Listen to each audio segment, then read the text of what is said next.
Shalom saudara kasih Tuhan, kita berjumpa kembali dengan Renungan Sabat, Sabda Bapa Surgawi. Hari ini kita akan merenungkan firman Tuhan dari kitab Roma pasalnya yang ke-8, ayatnya yang ke-38 dan ke-39.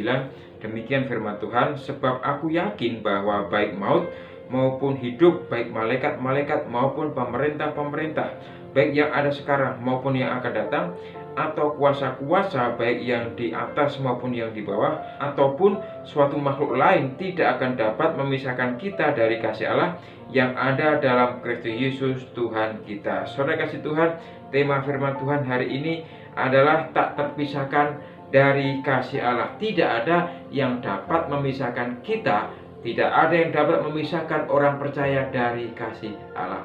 Saudara kasih Tuhan, ini merupakan suatu keyakinan Paulus bahwa Paulus yakin tidak ada yang dapat memisahkan hidupnya dari kasih Allah. Kita tahu bagaimana latar belakang Paulus. Dia adalah seorang penganiaya jemaat. Dia mengerti tentang kehidupan beragama, sehingga segala sesuatu yang tidak sejalan dengan kehidupannya, dengan prinsip hidupnya akan disingkirkan. Begitu juga dengan keberadaan orang percaya pada waktu itu. Ketika kekristenan berkembang, Paulus melihat bahwa itu dianggap suatu yang sesat. Oleh sebab itu Paulus berusaha untuk membinasakan setiap orang percaya. Dan kita tahu ketika Paulus bertemu dengan Yesus, ketika Tuhan mengubah kehidupan Paulus menjadi alat kepanjangan tangan Tuhan, dipakai Tuhan luar biasa untuk memberitakan Injil. Ada perubahan hidup dari Paulus yang begitu luar biasa. Saudara kasih Tuhan, apa yang mengubah prinsip hidup Paulus sehingga Paulus benar-benar yakin bahwa kasih Allah tetap ada, tetap tinggal dalam kehidupannya, dan juga tidak terpisahkan hidupnya dari kasih Allah. Demikian juga dalam kehidupan orang percaya, demikian juga dengan kehidupan saudara dan saya. Saudara kasih Tuhan, yang pertama kita bisa melihat di ayat yang ke-32, pasal 8 ayat 32 dikatakan, Ia yang tidak menyayangkan anaknya sendiri, tetapi yang menyerahkannya bagi kita semua. Bagaimana mungkin Ia tidak mengaruniakan segala sesuatu kepada kita bersama-sama dengan Dia? Saudara kasih Tuhan, di situ dikatakan bahwa Ia tidak menyayangkan anaknya sendiri, tetapi menyerahkan bagi kita, menyerahkannya bagi saudara dan saya. Saudara kasih Tuhan, jelas ini merupakan inisiatif Allah, ini merupakan tindakan Allah, di mana Allah mengambil inisiatif untuk mempersatukan kembali kehidupan manusia yang sudah penuh dengan dosa itu. Tuhan berusaha untuk membangun kembali hubungan antara manusia dengan Tuhan yang dipisahkan oleh karena dosa manusia. Saudara kasih Tuhan, ayat 32 ini merupakan bukti bahwa Ia tidak menyayangkan. Ya, dikatakan Ia tidak menyayangkan anaknya, bahkan apa? Bahkan menyerahkan menjadi tebusan bagi saudara dan saya. Karena yang menjadi penghalang antara manusia dengan Allah adalah dosa. Oleh sebab itu kehadiran inisiatif Allah ini bertujuan untuk memulihkan manusia dari dosa.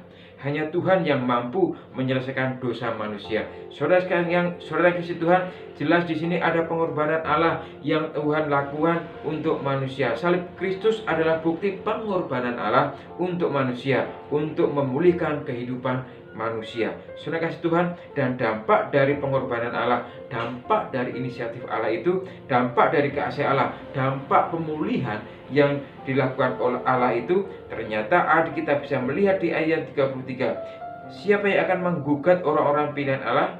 Allah yang telah membenarkan mereka. Dampak dari pemulihan itu, kehidupan manusia dibenarkan di hadapan Allah. Yang kedua, ada di ayat 33 dan 34. Demikian firman Tuhan, siapakah yang akan menggugat orang-orang pilihan Allah? Allah yang membenarkan mereka. Siapakah yang akan menghukum mereka? Karena Kristus yang telah mati, bahkan lebih lagi, yang telah bangkit, yang juga duduk di sebelah kanan Allah, yang telah menjadi pembela bagi kita. Saya melihat bahwa sesungguhnya apa yang dilakukan Tuhan itu sesungguhnya untuk melindungi setiap orang percaya. Bahkan juga dikatakan di ayat 34 itu menjadi pembela bagi kita, menjadi pembela Paulus, menjadi pembela saudara dan saya. Dalam hal ini Tuhan mengetahui bahwa orang yang hidupnya sudah dipulihkan itu banyak sekali tantangan yang harus dihadapi.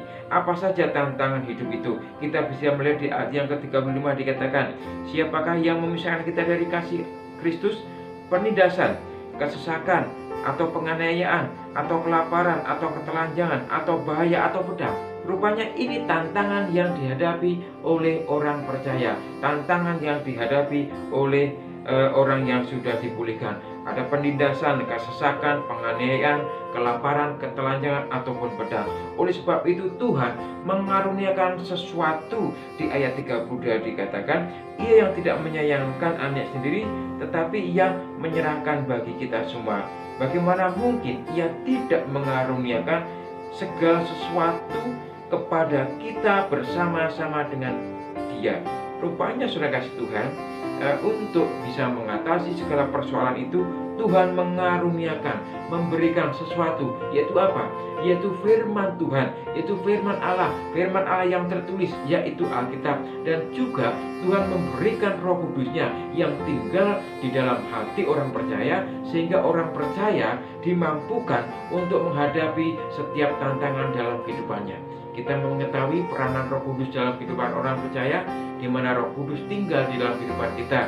Roh Kudus membantu kehidupan orang percaya, di mana ketika ada sesuatu, ada doa-doa yang tidak bisa kita katakan kepada Tuhan, disitulah peran Roh Kudus mendoakan saudara dan saya, mendoakan orang percaya agar setiap persoalan yang dihadapi disampaikan kepada Tuhan, sehingga Tuhan mengetahui, bahkan juga Tuhan turun tangan memulihkan, mendatangkan kebaikan bagi orang percaya. Tujuan Allah melindungi, menjadi pembela dalam kehidupan orang percaya, agar senantiasa kehidupan orang percaya keluar sebagai orang-orang yang pemenang. Seperti ayat yang ke-37 dikatakan, tetapi dalam semuanya itu kita lebih daripada orang-orang yang menang oleh Dia yang telah mengasihi kita. Ini tujuan Tuhan, agar senantiasa kita menjadi orang-orang yang menang. Yang ketiga, saudara kasih Tuhan, karena tindakan Allah itu, karena pengorbanan anak Allah itu, karena saudara dan saya sudah dibenarkan, karena Allah yang menjadi pembela kita. Bahkan juga Paulus yakin, Paulus percaya bahwa sesungguhnya Allah turut bekerja mendatangkan kebaikan bagi orang yang mengasihi Dia. Di ayat 20, di ayat yang ke-28 dikatakan, kita tahu sekarang bahwa Allah turut bekerja dalam segala sesuatu untuk mendatangkan kebaikan bagi mereka yang mengasihi Dia, yaitu bagi mereka yang terpanggil sesuai dengan rencana Allah. Rupanya ini yang menjadi keyakinan Paulus.